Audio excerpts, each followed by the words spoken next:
बिस्मिल्लाहिर्रहमानिर्रहीम।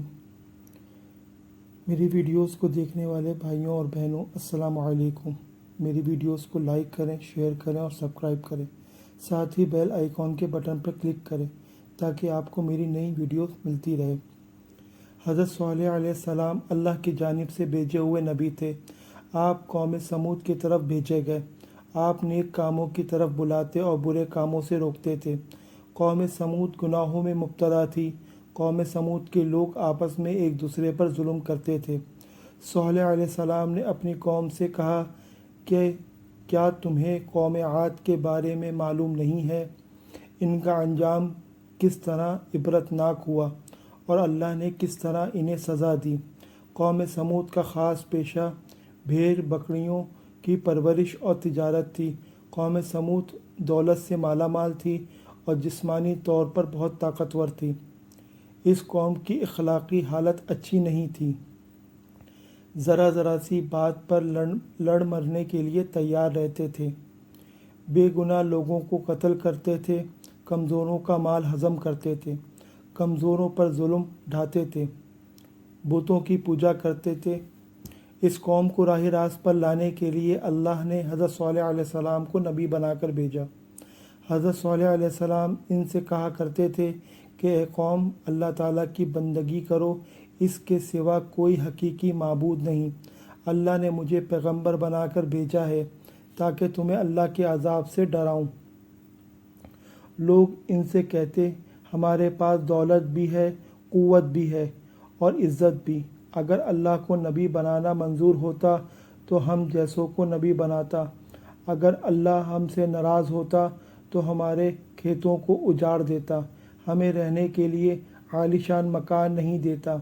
हमारे पास बेशुमार ऊँट बकरियां हैं, सवारी के लिए घोड़े हैं। ये इस बात की दलील है कि हमारे बुत हमसे बहुत खुश हैं, इसीलिए हम इनकी परस्तिश करते हैं। हम ये बात बर्दाश्त नहीं कर सकते कि तुम हमारे माबूदों को बुरा भला कहो। हमें इनकी परस्तिश करने दो और इनसे ना रोको। हम तो खुशहाल हैं, लेकिन तुम्हारी बात मानने वाले मुफलिस और गरीब हैं। तुम्हारी हालत भी उन जैसी ही है। अगर तुम नबी हो तो इसकी दलील पेश करो, कोई मौजज़ा दिखाओ, हम देखना चाहते हैं।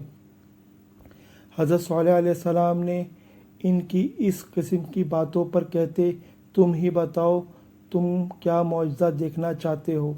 फिर काफिर आपस में मशवरा करने लगे, इनसे किस किस्म का मौजज़ा तलब करना चाहिए। फिर सब ने इत्तफ़ाक़ राय से कहा कि तुम इन पत्थरों में से एक ऊँटनी पैदा करो और ऊँटनी भी ऐसी हो कि वो साथ साथ बच्चा भी दे और हम इसका दूध पी सकें। हज़रत सालेह अलैहिस्सलाम ने अल्लाह से दुआ की। जल्द दुआ कबूल हुई। पत्थरों के अंदर से एक ऊँटनी नमूदार हुई। ऊँटनी बहुत खूबसूरत थी। ऊँटनी के ज़ाहिर होने के बाद ही इस जगह घास उगाई और एक पानी का चश्मा जारी हो गया। ऊँटनी ने घास खाई, चश्मे से पानी पिया। इसी साथ के अंदर बच्चा भी जना, ऊँटनी दूध भी देने लगी। काफिरों ने जो मौजज़ा तलब किया था सब पूरा हुआ। फिर हज़रत सालेह अलैहिस्सलाम ने अपनी कौम से कहा कि तुम लोग जो चाहते थे अल्लाह ने पूरा कर दिखाया। क्या तुम अब भी अपनी ज़िद पर अड़े रहोगे? काफिरों ने कहा कि हम ईमान नहीं लाएंगे, ना आपकी बातों पर अमल करेंगे। काफिर ऊँटनी को तंग करने लगे।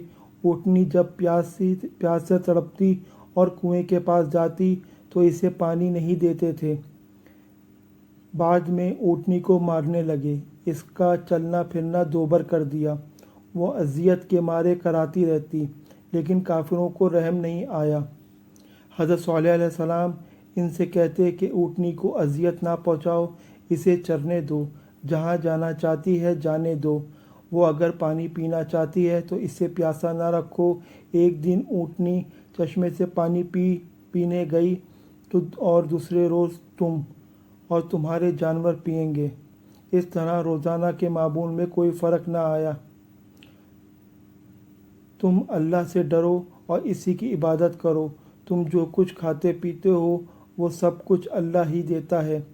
یہ سب کچھ اسی کا کرم ہے، تمہارے بت تمہارا کوئی کام نہیں آئیں گے۔ قوم سمود باز نہ آئی، نہ حضرت صالح علیہ السلام کی باتوں پر عمل کیا۔ ایک روز اچانک حضرت صالح علیہ السلام کی اونٹنی کو قتل کر دیا۔ قتل کی خبر جب آپ کو ملی تو آپ صدمے سے نڈال ہو گئے، آپ کی آنکھوں سے آنسو جاری ہو گئے۔ پھر آپ نے اپنی قوم سے فرمایا، عنقریب تم پر اللہ کا عذاب آنے والا ہے، تم اس عذاب سے بچ نہ سکو گے۔ اس کے بعد ہی آسمان پر بادل گرجنے لگے، پھر بجلی چمکی۔ اس کڑک اور گرج کی آواز سے پوری قوم ہلاک ہو گئی۔ جو لوگ آپ پر ایمان لائے تھے اللہ نے انہیں بچا لیا۔ جو لوگ اسے تباہی سے بچ گئے تھے وہ عرب کے مختلف علاقوں میں آباد ہو گئے۔ قوم سمود کی تباہی اور بربادی کے آثار حجاز اور شام کے درمیان سامان عبرت کے نشان چھوڑ گئے۔ غزوہ تبوک کے بعد جب اسلامی لشکر تباہ شدہ آبادی سے گزرا تھا تو انہیں پانی کی ضرورت پڑی۔ وہاں پانی کا ایک کنواں بھی دیکھا گیا۔ لشکر نے آٹا گوندھنے کے لیے پانی لیا تو آن حضرت محمد مصطفیٰ صلی اللہ علیہ وآلہ وسلم نے فرمایا کہ جس بستی میں اللہ نے اپنا عذاب نازل کیا اس جگہ کی کوئی چیز استعمال نہ کرو۔ حضرت صالح علیہ السلام کے بارے میں کچھ باتیں۔ حضرت صالح علیہ السلام کی قوم کا نام سمود تھا۔ آپ کا ذکر قرآن پاک میں 8 جگہ آیا ہے۔ آپ کی اونٹنی کا نام ناقۃ اللہ کہا جاتا تھا۔ آپ کی اونٹنی کو قدار بن سالف نے قتل کیا تھا۔ آپ کی اونٹنی کو منگل کے دن قتل کیا گیا تھا۔ آپ کی قوم پر جب عذاب الہی آیا تو اللہ کے حکم سے آپ مکہ مکرمہ کی طرف ہجرت فرما گئے۔ مکے جاتے ہوئے حضرت صالح علیہ السلام کے ساتھ 120 آدمی تھے۔ ہلاک شدہ گھرانوں کی تعداد 1500 کے قریب تھی۔ آپ کی قبر مبارک مکہ مکرمہ میں ہے۔ قوم سمود پر 4 دن عذاب آیا۔ پہلے ان کے چہرے زرد ہو گئے، دوسرے دن سرخ ہو گئے، تیسرے دن سیاہ ہو گئے، چوتھے دن ایک چیخ آئی اللہ کی طرف سے جس سے وہ ہلاک ہو گئے۔ صرف ایک ہی شخص بچا تھا جو اس وقت مکہ مکرمہ میں تھا، اس کا نام ابو رغال تھا۔ تو میرے بھائیوں، بزرگوں، دوستوں، میری ویڈیوز کو پسند کریں، لائک کریں اور سبسکرائب کریں، ساتھ ہی بیل آئیکن کے بٹن پر پریس کریں تاکہ میری انشاءاللہ کل آپ کو ویڈیو ملے۔ اللہ حافظ۔